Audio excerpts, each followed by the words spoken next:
আমার ভাই আমারই থুয়ে গেল রে। মায়ের এই আহাজারির কাছে পৃথিবীর সব বাক্য যেন নীরব হয়ে যায়। আমার খেলতে বের হওয়া ৮ বছরের ছোট্ট সেজুতি হয়তো জানতই না সেটিই হবে তার জীবনের শেষ বিকেল। নিখোঁজের 2 দিন পর পুকুরের পানিতে মিলল তার নিথর দেহ। ছটফটে চঞ্চল মেয়ের এমন অবস্থা দেখে থামছে না মায়ের কান্না।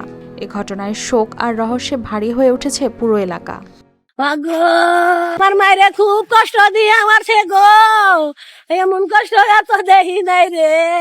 থুতনা গুদি উঠি হালাইছে, চোখ উঠি হালাইছে গো, হাত ভেঙ্গে ফালাইছে রে।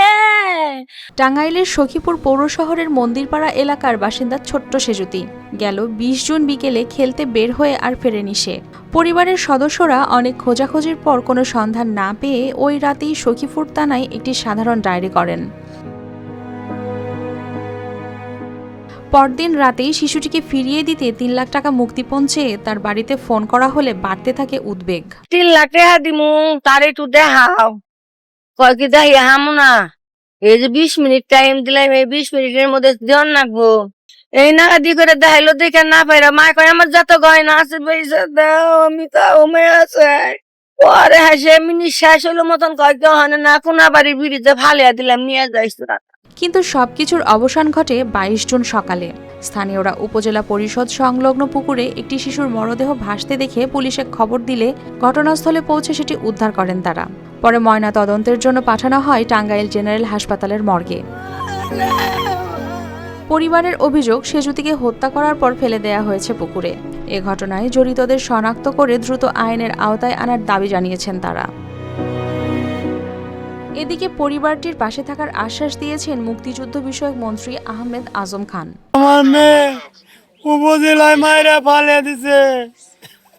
দাদা আমি সব শুনেছি, আমাকে সকলেই বলেছে, আমার পুলিশের কর্মকর্তারা বলেছে, ইউএনও সাহেব বলেছে, আমি তাদের সকল প্রয়োজনীয় ব্যবস্থা নিতে বলেছি দাদা। স্যার আমি তাই এটাই চাই।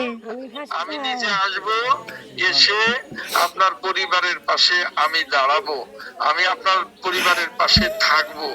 আর আপনার এই মেয়ে কিভাবে ওই পুকুরে পড়ে গেল, কেউ ফেলে দিয়েছে কিনা, এখানে কারোর কোনো হাত আছে কিনা, যত তদন্ত লাগে আমি তদন্ত করে আমি প্রয়োজনীয় সব ব্যবস্থা করব, শাস্তির ব্যবস্থা করব।